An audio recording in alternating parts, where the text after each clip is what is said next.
500 साल पहले इटली के एक जीनियस लियोनार्दो दा विंची ने एक ऐसी पेंटिंग बनाई थी जो आज भी एक मिस्ट्री बनी हुई है। मोनालिसा। आखिर ऐसे क्या राज छिपे हैं इस पेंटिंग में जो इसे दुनिया की सबसे रहस्यमयी और सबसे फेमस पेंटिंग बनाते हैं। इस वीडियो को आखिर तक जरूर देखना। आप मोनालिसा के बारे में 23 ऐसी बातें जानोगे जो वाकई आपको हैरानी में डाल देंगी। नंबर 23।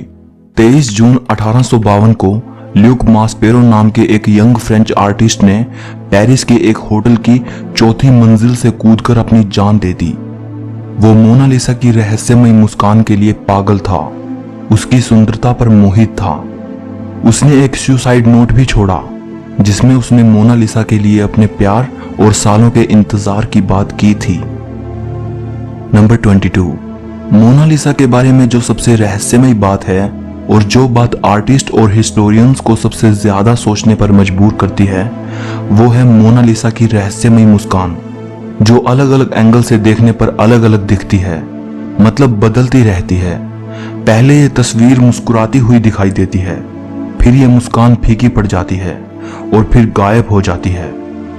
एक रिसर्च से ये पता चला है कि जिस औरत को दा विंची ने इस पेंटिंग में बनाया है वो अपने अंदर कुछ राज छिपाए हुए है, इसलिए मोनालिसा की मुस्कान इतनी रहस्यमयी है। नंबर 21। कुछ सालों पहले एक डॉक्टर ने यह कहकर सबको हैरानी में डाल दिया कि मोनालिसा की मिस्टीरियस स्माइल का राज है उसके ऊपरी 2 दांतों का टूटा होना, और यही वजह है कि उसका ऊपरी होठ थोड़ा दबा हुआ है। सन 2000 में हार्वर्ड के एक न्यूरो साइंटिस्ट डॉक्टर मार्गरेट ने बताया कि मोनालिसा की मुस्कान नहीं बदलती बल्कि इंसान का माइंडसेट बदलता है।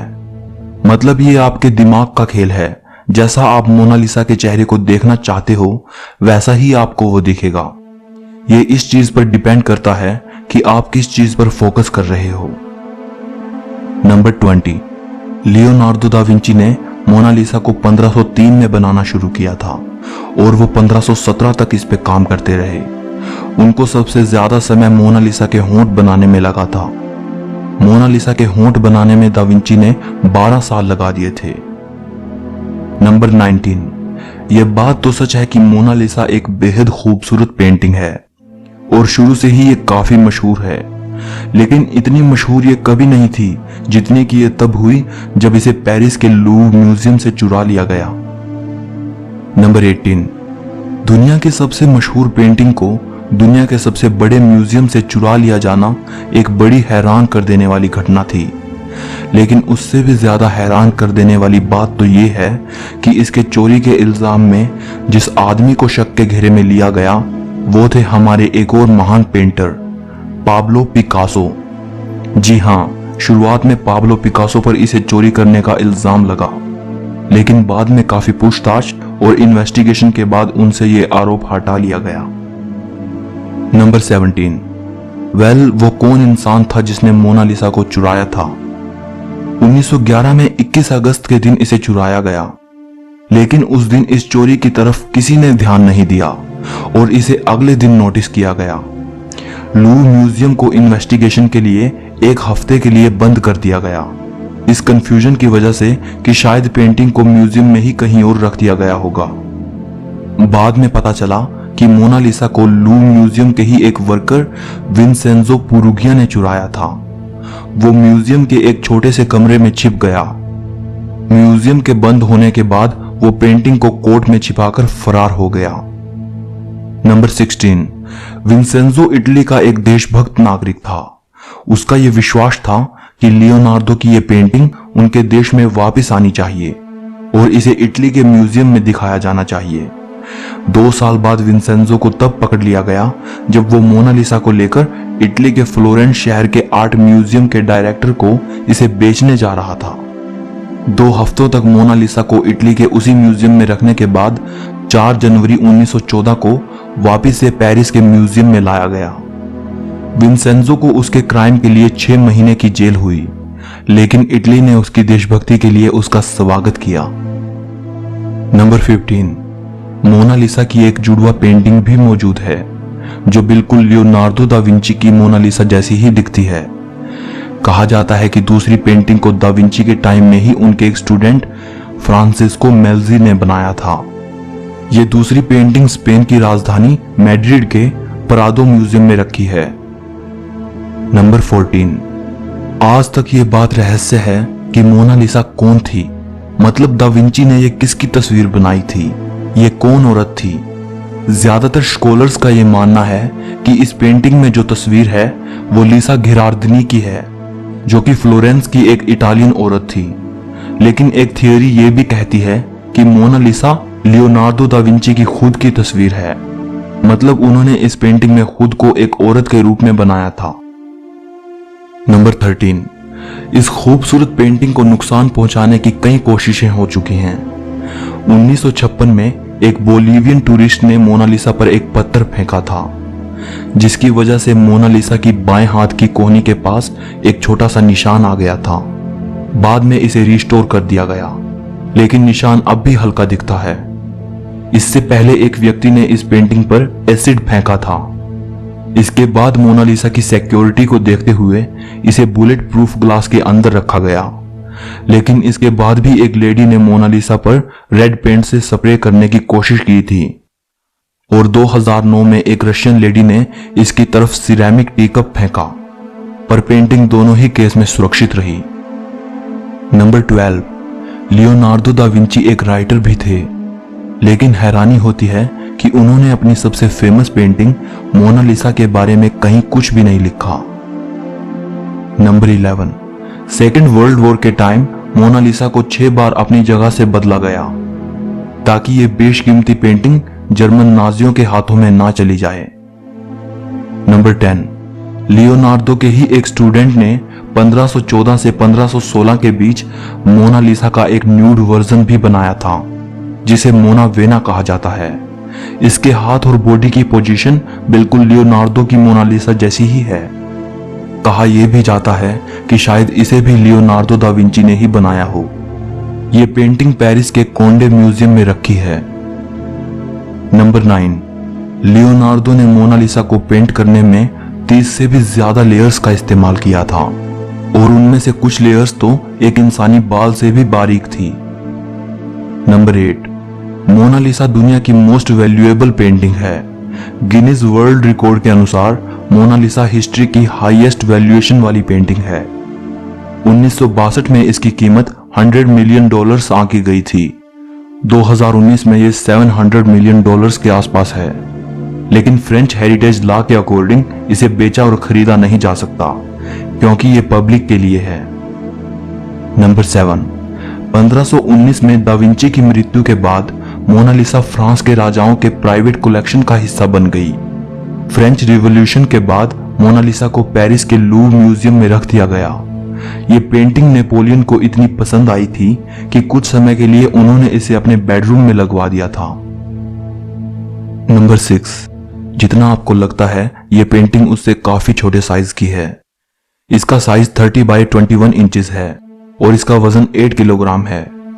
दा विंची ने इसे पेपर और कैनवस पर नहीं बनाया था, बल्कि पॉपुलर की लकड़ी के पैनल पर ऑयल पेंट से बनाया था, और इतनी खूबसूरती से बनाया था कि इस पर ब्रश के निशान देखना बेहद मुश्किल है। दा विंची के टाइम में कैनवस और पेपर मौजूद थे, लेकिन उस वक्त के पेंटर ये सोचते थे कि छोटी पेंटिंग के लिए लकड़ी का यूज करना ही सही रहेगा। नंबर 5। जब आप इस पेंटिंग को देखते हो तो आप पाओगे कि मोनालिसा की आईब्रोज और आई लैशेज नहीं दिखती। अब सवाल उठता है कि लियोनार्दो दा विंची ने मोनालिसा की आईब्रोज और आई लैशेज क्यों नहीं बनाई।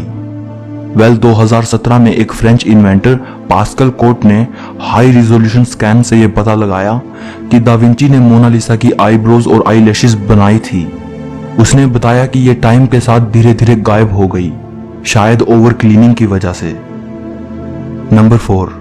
पैरानॉर्मल क्रूसिबल नाम की एक वेबसाइट ने यह दावा किया था कि मोनालिसा की पेंटिंग में एलियन छिपा है।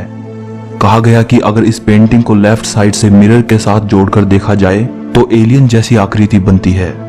यह बात तब सोचने पर मजबूर करती है जब एक और थ्योरी सामने आती है, जिसमें यह कहा गया कि दा विंची ने इस पेंटिंग के लेफ्ट साइड में बड़े ही सीक्रेट तरीके से एक मैसेज छिपाया है। थियोरी बताती है कि पेंटिंग में इटालियन भाषा में लिखा गया है ला रिस्पोस्ता सी ट्रोवा की।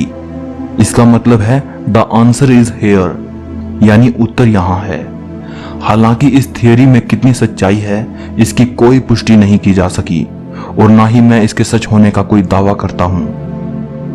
नंबर 3, मोनालिसा के फैन दुनिया भर में हैं। इस पेंटिंग पर बहुत सी पोएम्स भी लिखी जा चुकी हैं और सॉन्ग्स बन चुके हैं। जब से इसे पेरिस के लूव म्यूजियम में रखा गया है तब से इसे वहां लव लेटर्स मिलते हैं, चाहने वालों की तरफ से फ्लावर्स मिलते हैं। नंबर 2, मोनालिसा को इंग्लिश में मोनालिसा लिखा जाता है, लेकिन इसकी सही स्पेलिंग ये है। कोई इसे मोनालिसा कहता है तो कोई मोनालिसा कहता है, लेकिन इटालियन में इसकी करेक्ट प्रोनाउंसिएशन है मोनालिसा। इसका मतलब होता है माई लेडी। नंबर 1, दोस्तों अगर आप पेरिस के लूव म्यूजियम में जाते हो तो मोनालिसा के रूम में जाने के बाद जहां मोनालिसा रखी है उसके बिल्कुल ऑपोजिट डायरेक्शन में आपको एक बहुत बड़ी पेंटिंग मिलेगी जो कि मोनालिसा से कई गुना बड़ी है। इसका नाम है द वेडिंग फीस्ट एट कैना। इसे इटली के ही एक पेंटर पाओलो वेरोनेसे ने 1563 में बनाया था। दोस्तों ये पेंटिंग इतनी खूबसूरत है कि इसकी तारीफ के लिए शब्द कम पड़ जाएंगे, लेकिन क्योंकि ये पेंटिंग इतनी फेमस नहीं है इसलिए लोग इसे देखने में ज्यादा इंटरेस्टेड नहीं हैं। यही वजह है कि मोनालिसा के सामने तो आपको बहुत भीड़ नजर आएगी, लेकिन इसे देखने के लिए बहुत कम लोग खड़े मिलेंगे। दोस्तों अगर हम सच्चे आर्ट लवर हैं तो हमारे पास वो आंखें होनी चाहिए जो एक आर्टिस्ट की कला को परख सकें। जस्ट किसी एक ही चीज को सिर्फ इसलिए वैल्यू देना कि वो बहुत फेमस है या उसको बनाने वाला कोई बड़ा इंसान था और दूसरे के काम को सिर्फ इसलिए भूल जाना क्योंकि वो ज्यादा फेमस नहीं है या उसे बनाने वाला कोई महान इंसान नहीं था, ये तो सही नहीं है ना। देखो मैं ये नहीं कह रहा कि मोनालिसा बहुत अच्छी पेंटिंग नहीं है और उससे भी अच्छी अच्छी पेंटिंग्स मौजूद हैं, नहीं। बेशक मोनालिसा दुनिया की सबसे खूबसूरत आर्ट वर्क में से एक है, लेकिन साथ साथ हमें दूसरे के काम को भी तो सराहना चाहिए ना। हो सकता है कि उसकी बनाई गई चीज भी उतनी ही अच्छी हो सकता है उस आर्टिस्ट ने भी बहुत मेहनत की हो और हम उसकी तरफ बिल्कुल ध्यान नहीं दे रहे। मैं आखिर में एक और बात बताना चाहता हूं जिससे मुझे उम्मीद है कि आप मेरी बात को पकड़ पाएंगे। पेरिस का ये लूव म्यूजियम दुनिया का सबसे बड़ा आर्ट म्यूजियम है। इसमें 35,000 हिस्टोरिक ऑब्जेक्ट्स रखे हैं, लेकिन ज्यादातर लोग सिर्फ मोनालिसा को देखने आते हैं और उसके सामने सेल्फी लेकर चले जाते हैं। सो इस वीडियो के लिए इतना ही।